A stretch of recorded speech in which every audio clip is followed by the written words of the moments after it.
ఇవాళ రేపు ఎవరికన్నా ఫోన్ చేయంగానే మనకి ఏం వినబడుతుంది ఉంటుందిలా గదే అవతలకి ఫోన్ కలిసేదాకా జర మనకు బాధ అనిపిస్తుంటుంది కానీ సైబర్ నేరాలకు అరిగట్టడం ఎట్లా అని ముద్దుగా చెప్తుంటుంది కదా ముచ్చట. ఇగో గా ముచ్చట మీద జనాలకు ఎంత వేయాలనో ఎంత జనాలను వాళ్ళను అది చేయాలనో అది వేస్తున్నారు.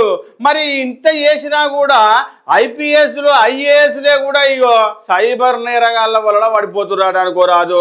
అరే చదువుకున్న వాళ్ళు గట్టనెవరు, చదువుకోని వాళ్ళు గట్టనెవరు. మరి ఇంతకు ఏ ఐపీఎస్ సారు ఎట్లా పడ్డాడు, ఏ ఐఏఎస్ సారు ఏడ పడ్డాడో ఇక మరి ఈ సైబర్ నేరగాళ్ళ ఉత్సలవాడి ఎన్ని కోట్లు పడగొట్టుకుండు, ఎన్ని లక్షలు పడగొట్టుకుండు ఒక్కసారి అరుచుకుందాం. పర్రే పైస అంటే ఆశ ఎక్కువ ఉంటుంది. ఏడ పైసలు వస్తున్నాయంటే ఆడ స్టాక్ మార్కెట్లు, ఈ మార్కెట్ ఆ మార్కెట్ అని దబ్బున పైసలు పెడుతుంటారు అనుకోరాదు.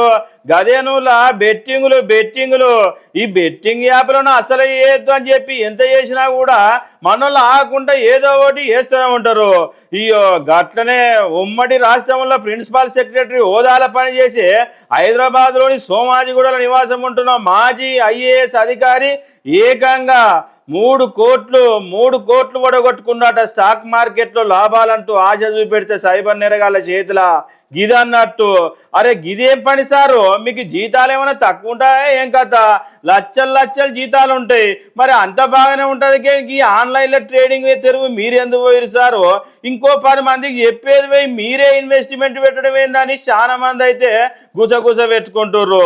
ఏది ఏమైనా కూడా జర 10 మంది హుషారుండురులో ఈ ఫోన్లలో చెప్తూనే ఉండే ఎప్పటికప్పుడు హుషారు ఉండుర్రి, సైబర్ నేరాల చేతులు పడకుర్రి అని చెప్పినా కూడా మీరు కూడా గిట్లనే మోసపోయారు అనుకో రాత్రి ఇగో పరిశానే అనుకో రాదు. ఆయనతో వీడియో కాల్ చేసి బెదిరిస్తుంటారు సైబర్ నేరగాలు బచ్చవాయిగాలు కూర్చున్న జాగాలనే పైసలు రావాలని. ఇక మీరు కూడా జర ఫైలముర్రు, ఎందుకంటే ఇక డబ్బులు అన్ని అకౌంట్లు ఉన్నాయని కాల్ అయిపోతుంటాయి మరి.